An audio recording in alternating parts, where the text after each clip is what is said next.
You're listening to Midlife Side Quest, the Over the Hill Gaming Podcast. Here's your host, John Wall.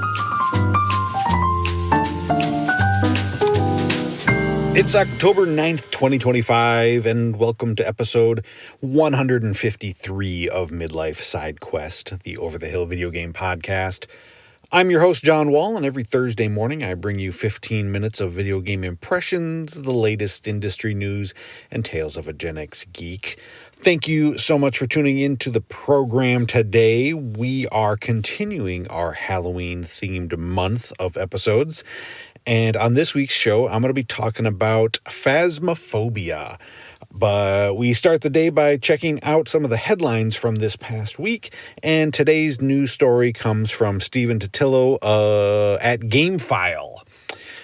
It sounds like Ubisoft chickened out on one of the most interesting concepts in Assassin's Creed due to racist internet trolls and the current political climate.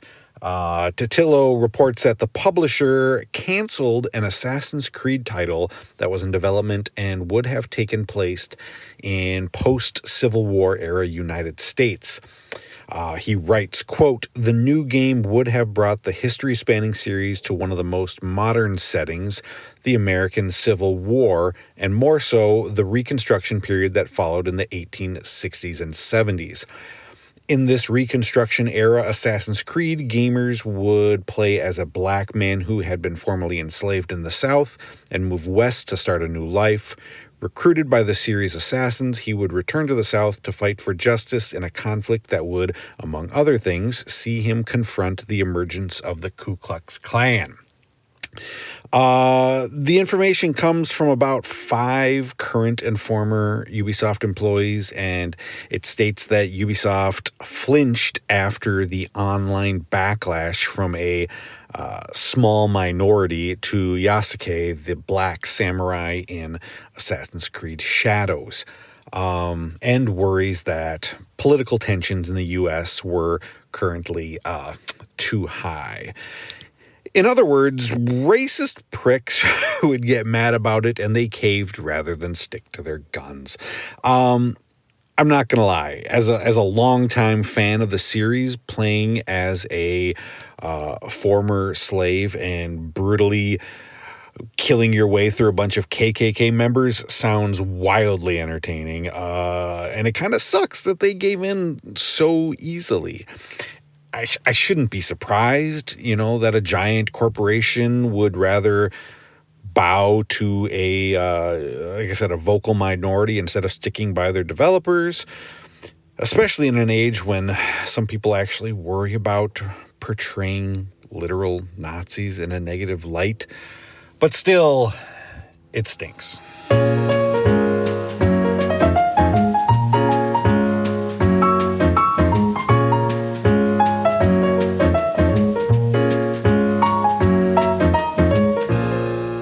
Phasmophobia has been around for a number of years now. It actually debuted into early access on Steam way back in 2020.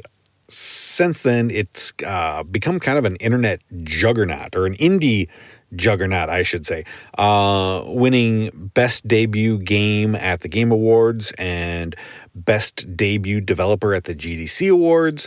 It's also sold over 20 million copies, which is wild. So it's kind of a big deal. I didn't play it when it first came out because I don't do much in PC games. I've talked about that many times.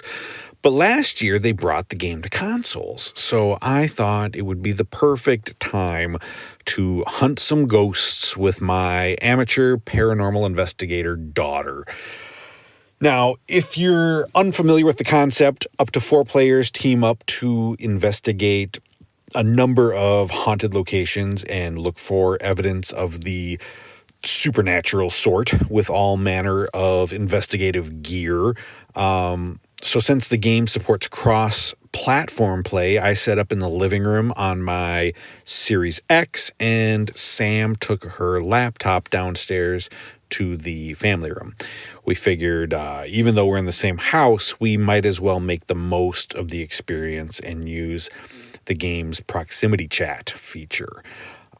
So we jumped right into the game without really knowing what we were doing or figuring out the objective.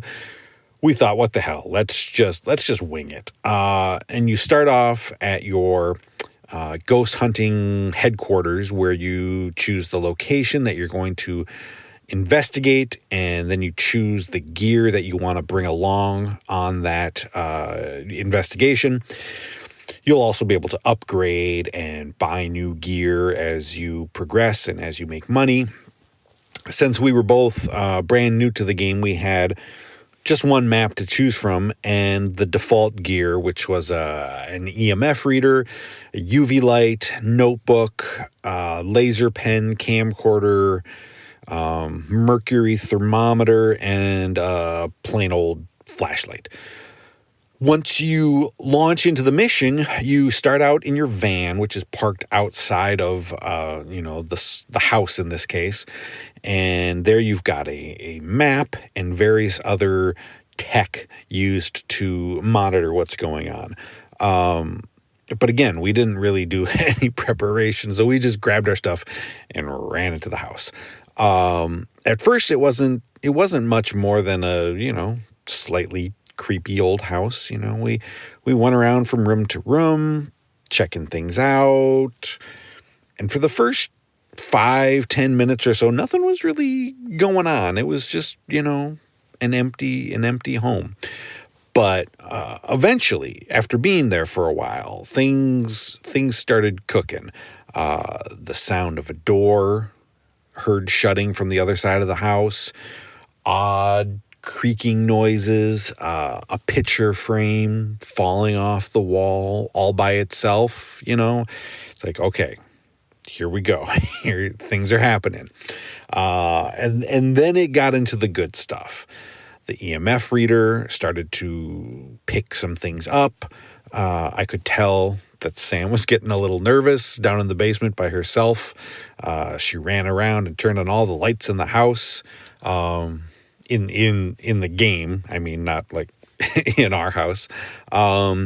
We started to hear whispers next, other creepy sounds, but we couldn't tell where it was coming from.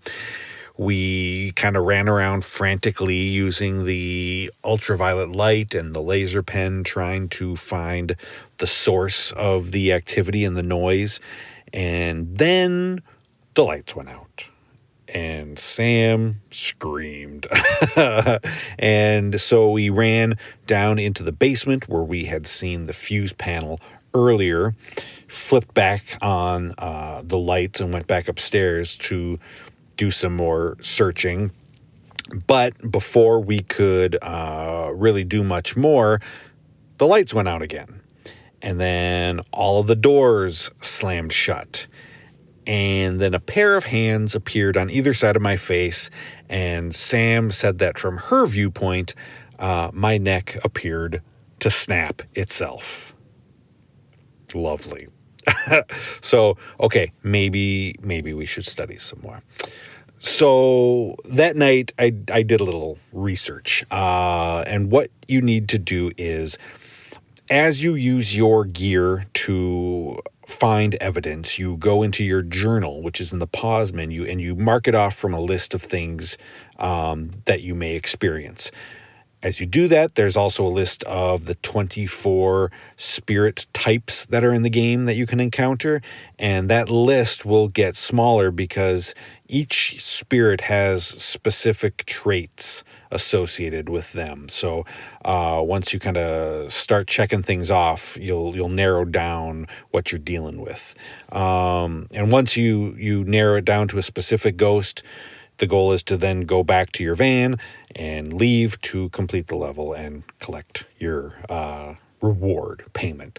I also learned that you can determine which room in the home was the spirit's favorite by looking for the coldest room. There's also kind of like a sanity meter. So the more time you spend in the house, the more time you spend, especially in the dark, you are more likely to be approached by a spirit. So we went into night 2 much better prepared for what we were going to deal with. So again, the next night we entered the small 1-story home. I went from room to room with the thermometer in hand to try and determine the coldest spot while Sam was looking around for other evidence. I discovered that the kitchen was reading at a chilly 5 degrees, so we kind of set up all of our equipment there. We set down the notebook and the pencil, which is something that the spirit can kind of interact with. We aimed the green laser dots at that book, so if anything, used it, we would also capture it with the lasers. And then Sam started recording the area with her camcorder. And wouldn't you know it, after a short while, her camera picked up some glowing white orbs that were like floating over the kitchen. And then the EMF reader spiked up to a 5, which is the top level. And then the best evidence of all, we caught the form of a figure walking through the kitchen through the green laser lights. And I gotta say that even creeped me out a little bit. That was kind of weird. It was eerie. And by marking off those things in the notebook, we were able to determine what kind of spirit it was.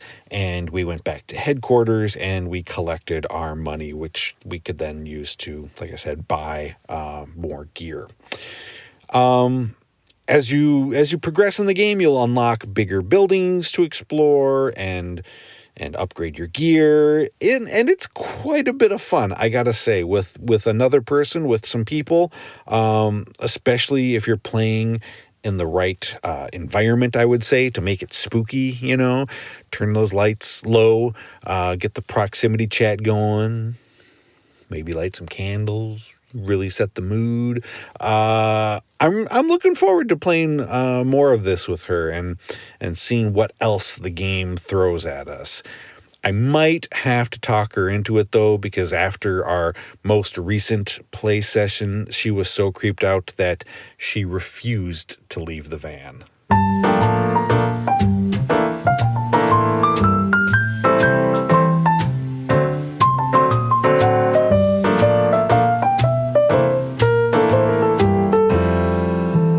Finally, I just want to mention that this week is National Mental Health Awareness Week. Dealing with mental health issues can be incredibly challenging. It can be difficult to realize or to admit to yourself that you might be struggling. It can also be challenging for a lot of people to find the resources to get help.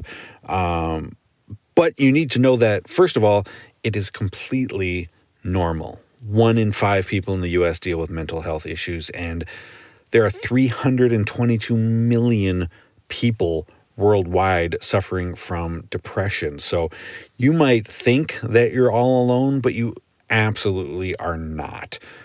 Also, there are resources out there for you.